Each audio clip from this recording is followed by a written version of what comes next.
मौलाना यहाँ तो बुजुर्गों के मजार पे चादर चढ़ाने को भी कहा, यह भी गुमराही है। मैंने कहा अगर मुस्लिम की हदीस से बता दूं कि सहाबा ने चादर चढ़ाई थी रसूलुल्लाह के मजार पर, तो सुभान अल्लाह, सुभान अल्लाह, क्या बात है, वाह, उठाइए ना मुस्लिम शरीफ, हदीस के अल्फाज है कतीफतुल हमरा। बुर्दा भी चादर को कहते हैं, कतीफा भी चादर को कहते हैं, बुर्दा सादी चादर को कहते हैं और कतीफा बेल बूटे वाली चादर को कहते हैं। सहाबा कहते हैं नबी के मजार पर बुर्दा नहीं चढ़ाई गई, नबी के मजार पर कतीफा चढ़ाई गई, यानी जिस चादर पर बेल बूटे बने थे हमारा सुर्ख रंग की चढ़ाई, सुर्ख रंग की चढ़ाई गई। हाँ, अब इसमें इख्तिलाफ हो गया कि चढ़ाई अंदर गई या चढ़ाई ऊपर गई। बाकी अगर अंदर भी चढ़ाई गई तो भी आप कामयाब नहीं और ऊपर चढ़ाई गई तो आप भी कामयाब नहीं, इसलिए कि ना आप ऊपर चढ़ाते हो ना आप नीचे चढ़ाते हो। लेकिन 12 चादर का चढ़ाना सहाबा से साबित हो गया। अब अपने अपने ज़ौक़ की बात है, अगर ऊपर चढ़ाना हो तो ऊपर चढ़ा लो, नीचे चढ़ाना हो तो नीचे चढ़ा लो, मगर चिढ़ा मत करो। चढ़ाने की बात है, चिढ़ने की बात नहीं है। बस इतनी सी बात है। अगर आप स्याह सित्ता पर बहुत नाज करते तो हम स्याह सित्ता से पेश करें। जिस चादर पर उसके किनारे पर रेशम का काम होता है, बेल बूटे बने, उसको कतीफा कहते। चेक कीजिए लुगत, लुगत तो कोई मसलक की नहीं होती ना, लुगत तो बिन मसलक की होती है। जैसे जैसे मजदर मुजक्कर मुअन्नस नहीं होता, वैसे लुगत भी जो है, हाँ, वो किसी मसलक से उसका ताल्लुक नहीं होता। लेकिन बहरहाल बात है, लेकिन मेरी गुजारिश इतनी है, लोगों ने चादर चढ़ाने को भी बिदअत कह दिया, लोगों ने नबी का मिलाद मनाने को भी बिदअत कह दिया, कि ये भी जहन्नम में ले जाएगा। मैंने कहा अरे जहन्नम से बचाने की चीज है मिलाद। सुभान अल्लाह, इतने बड़े गुंडे पर अजाब कम हो जाता है सिर्फ पीर के दिन। सुभान अल्लाह, जुमा को कम नहीं होता, पीर को कम होता है, जबकि जुमा सैयदुल अय्याम है। लेकिन पीर को क्यों तखफीफ होती है? तो कहा कि मैंने मोहम्मदुर रसूलुल्लाह तो मैं कह रहा हूं, लेकिन उसने कहा था मैंने मोहम्मद इब्ने अब्दुल्ला की खुशी में कनीज को कहा था जा तू आजाद है, ये जा तू आजाद है। तो इसी उंगली से चूसने को मिलता है पानी और अजाब में तखफीफ हो जाती है। जो सर्टिफाई काफिर हो, सनद याफ्ता काफिर हो। आपने सनद याफ्ता आलिम और मुफ्ती तो देखे होंगे, लेकिन मैं सनद याफ्ता काफिर की बात करूं, जिसके कुफ्र के सबूत में पूरी सूरत मौजूद है?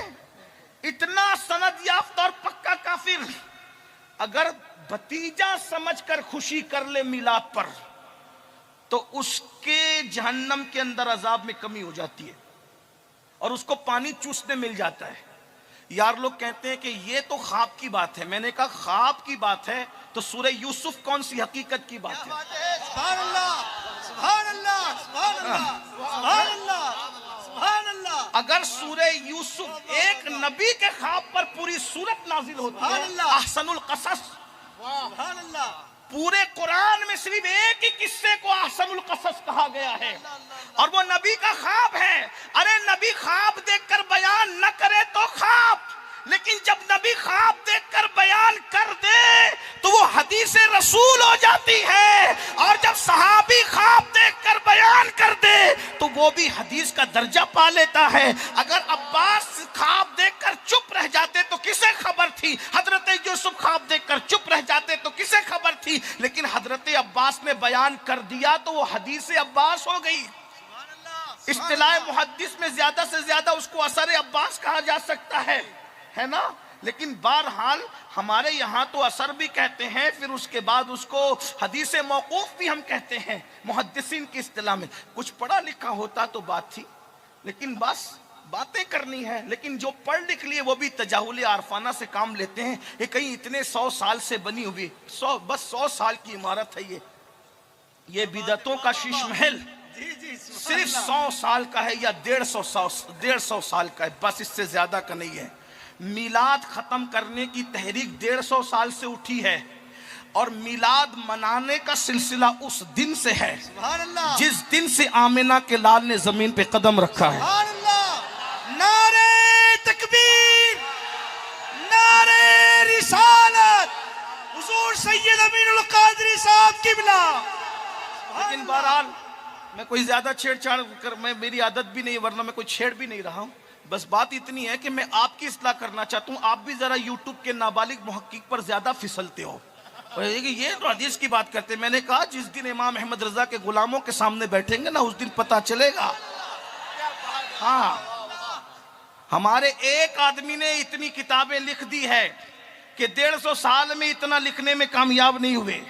और वो भी किताब ऐसी नहीं कि पंसारी को हल्दी का खड़ा मिला तो चूहे को हल्दी का खड़ा मिला तो पंसारी की दुकान खुल गई। ऐसा नहीं कि इधर से निकाला और पूरी किताब बन गई। नहीं, एक एक वरक की शान ये है कि उसकी तशरीह की जाती है तो कहीं कहीं किताबें तरतीब पा जाती है। इमाम अहमद रजा के इल्म का आलम है, जिसके 14वीं सदी के एक फर्द की इल्मी सलाहियत का ये आलम है।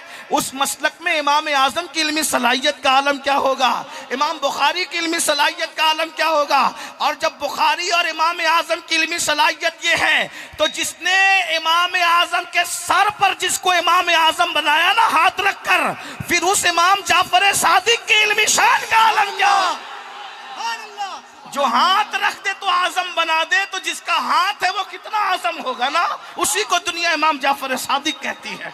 और जब सादिक का ये आलम है तो फिर बाकिर का आलम क्या होगा।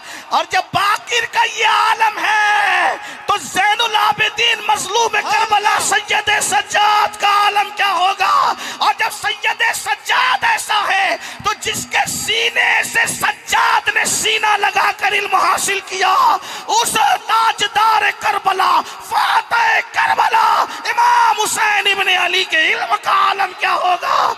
और जब हुसैन पाक की इल्मी सलाहियत ये है तो उनके बाबा बाबे मदीनतुल इल्म की इल्मी सलाहियतों का आलम क्या होगा।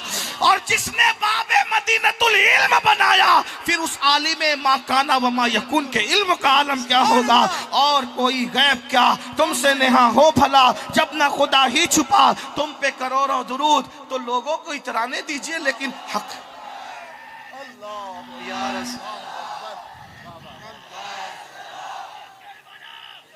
अब न कहना कि वो ख्वाब में है। हजरत अब्बास ने बयान किया तो वो हदीस है, लेकिन चले मैं हदीस कह रहा हूं तो बुखारी की किताब ख्वाबों की किताब है या हदीस की किताब है। मैं तो आज कह रहा हूं ना, मैं तो आज कह रहा हूं। अगर उसको ख्वाब कह करके ठुकराना चाहते हो तो फिर मानना पड़ेगा कि असहुल कुतुब बादा किताबिल्लाह की फिर हैसियत तुम क्या कर रहे हो। तुम तो ज्यादा ठेकेदार बनते, जानशीन बनते हो ना इमाम बुखारी के। अल्हम्दुलिल्लाह, लेकिन इतनी बात है, मैं आपसे भी कहना चाहता हूं, इमाम बुखारी ने हदीस की किताब लिखी है ना, तो हदीस की किताब में ख्वाब लिखा जाएगा कि हदीस लिखी। अपने जैसा समझाए बुखारी को, जिस मसलक में ख्वाबों की बारात हो ना, वहां ख्वाबों की बारात नहीं है, वहां हदीसों का गुलदस्ता है। और वो भी कैसा गुलदस्ता है, मेरे नबी के लबों से झड़ने वाले फूलों का गुलदस्ता है। मेरा दिल तो चाहता है कि ये बुखारी मुस्लिम तिरमिजी इब्ने माजा जो गुलदस्ता सजाए, वो मेरे नबी के लबों से झड़ने वाले फूलों की बरकत है। मेरे इमाम कहते वो गुल है लबहाए नाजुक उनके, हजार झड़ते फूल जिनसे गुलाब गुलशन में देखे बुलबुल, ये देख गुलशन गुलाब में है।